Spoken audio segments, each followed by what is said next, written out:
सब मानव की जात एक है। और मुझे लगता है ये तत्व बसवन्ना ने इस देश को दिया।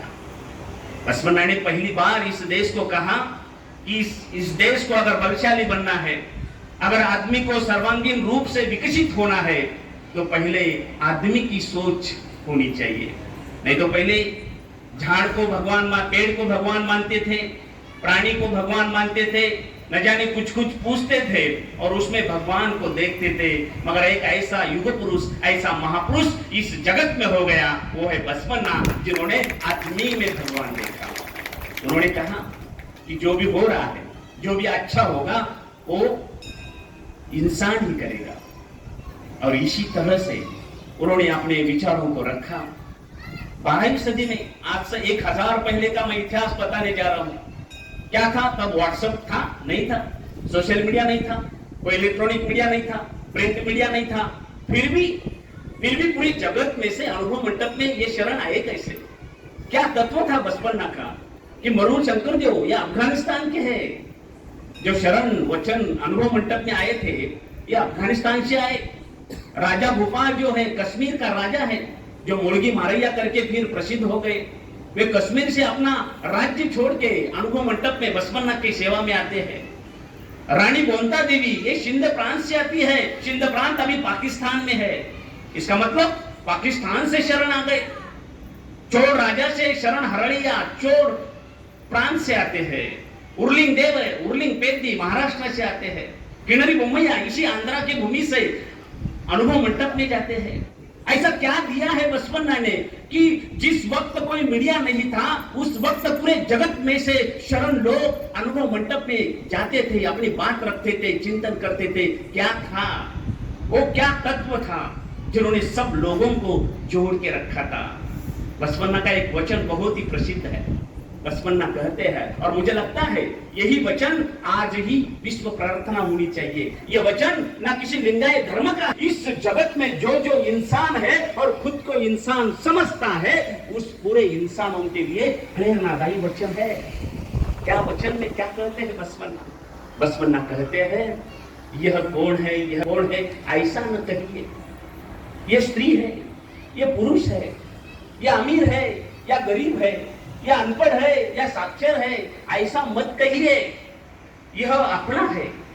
क्या फिलॉसफी है, क्या फिलॉसफी? इस देश को इस विचारों की बहुत जरूरत है। यह अपना है, यह अपना है, यह अपना है, ऐसा ही कहिए। एक ओडल संगम देवा, सब जनों को तेरे घर का पुत्र समझिए। क्या फिलॉसफी? कब कहा ये बसवन्ना ने? 1000 साल पहले कहा है। 1000 साल पर आज ही हम दूसरों को भाई भाई मानने के लिए तैयार नहीं। अभी इस देश में भाईचारा, धर्म में दंग यानी कि फैलाई जाती है, जाति जाति हो चुका है। मगर बसवन्ना ने उस वक्त कहा कि ये अपना है। ये जो जोड़ने की फिलॉसफी है, इस लिंगायत धर्म को महात्मा बसवन्ना ने दी। और यही फिलॉसफी देश को महासत्ता कर सकती है। इसीलिए देश के प्रधानमंत्री इंग्लैंड के धरती में जाते हैं और बोलते हैं कि लोकतंत्र की जननी ये इंग्लैंड नहीं है, लोकतंत्र की जननी भारत है। और उस लोकतंत्र का पितामह है महात्मा बसवन्ना। ये मैं तो नहीं कहता, ये तो इस देश के प्रधानमंत्री कहते हैं। इस देश की अर्थमंत्री निर्मला सीतारमण कहती है अपने अर्थ संकल्प के स्पीच में कि इस सत्ता बनना है, इस देश में अगर सुधार लाना है, इस देश में की गरीबी, इस देश में की बेरोजगारी अगर हटानी है, तो हमें महात्मा बसवन्ना का कायक और दासोह का सिद्धांत लेना होगा। ये इस देश के अर्थमंत्री कहती है। इस देश के राष्ट्रपति महात्मा बसवन्ना का गौरव करते हैं। हम कहां हैं? हम तो उनके वारसदार हैं। हम तो उनके क्या जीन से आते हैं। तो हमने बसवन्ना कितना स्वीकारा, हम कितने बसवन्ना के पद पर चल रहे हैं, यह हमको समझना होगा। अगर लोकतंत्र की जननी भारत है और लोकतंत्र का पितामह अगर बसवन्ना है, तो भाई और बहनों हमको बसवन्ना समझ लेना होगा। क्यों कहते हैं ऐसा? लोकतंत्र की जननी भारत को क्यों कहा गया? इसका मैं आपको एक उदाहरण देने वाला हूं। आज पार्लियामेंट में कानून बनते हैं। पार्लियामेंट के 2 सभागृह है। एक वरिष्ठ सभागृह है जिन्हें हम राज्यसभा कहते हैं, एक कनिष्ठ सभागृह है जिन्हें हम लोकसभा कहते हैं।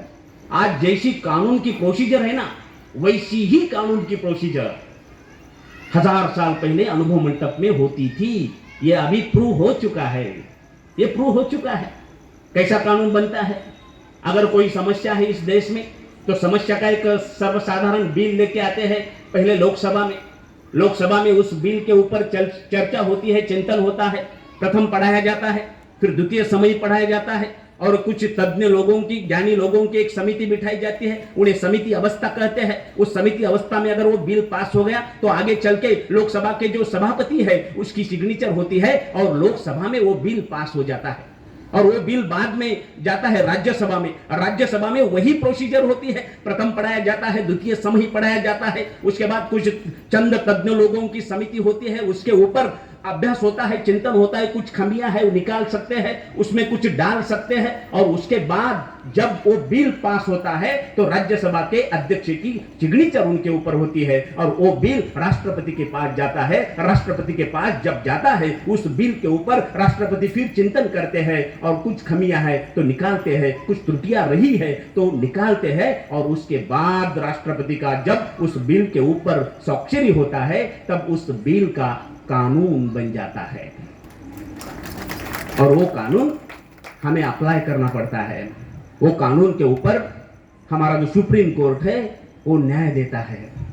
आपको पता, आपको जानकर आश्चर्य होगा, आज 21वीं सदी में, इस विज्ञानवाद के सदी में देश ऐसा महासत्ता चांद्रयान हमारा गया, लैंड हो चुका है।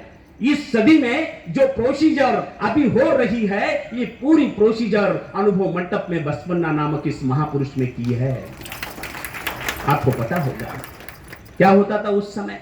उस समय भी ऐसी कोई तो समस्या लाते थे, कोई शरत समस्या लाने के बाद वो बोलते थे बसवन्ना ये समस्या है, अगर ये इस समस्या का सुलझाव निकला तो हमारा राज्य प्रगत होगा।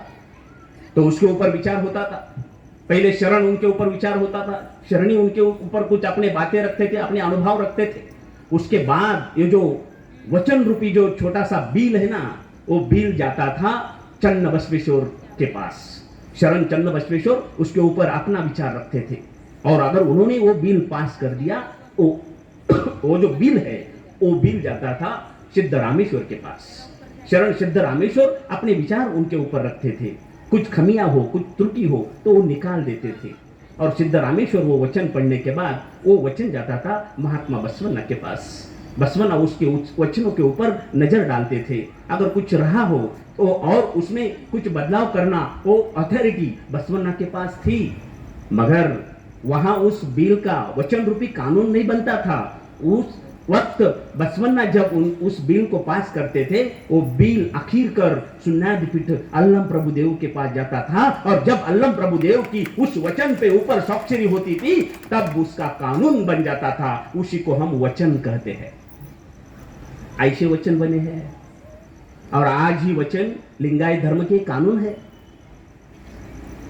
मगर हम उस वचन को फॉलो कर रहे हैं क्या? हमको देखना होगा। भाई और बहनों, हमारा इतिहास बहुत प्रेरणादायी है। हमारा